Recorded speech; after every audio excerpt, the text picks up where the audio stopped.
A mother speaks out tonight after discovering that her two young daughters are part of the largest child sex abuse sting in Catoosa history. Right now, there are 5 victims, and police are looking for more.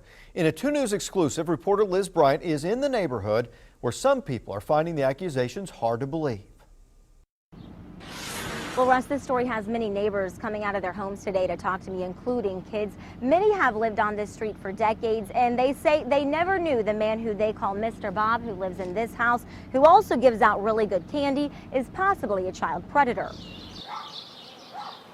It's a street garnished with bikes, a playhouse, and family pets in this Rolling Hills neighborhood, and it's also filled with a mother's tears. They didn't do anything to anybody to deserve it. This woman says 68-year-old Robert Kane molested her 3-year-old and 5-year-old daughters. We're not showing her face to protect them. It's like I picture it in my head and it makes me want to vomit.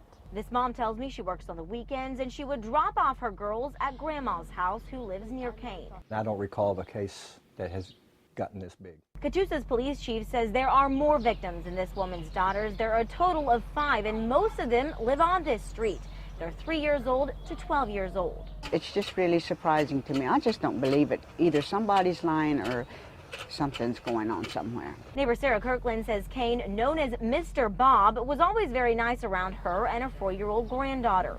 She remembers watching young girls go in and out of Mr. Bob's home at all hours. You have that responsibility to keep an eye on your children, whether it's day or night.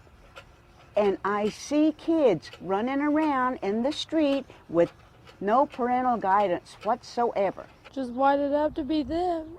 As for this mother, she tells me she's now on anxiety medication and says her daughters have nightmares.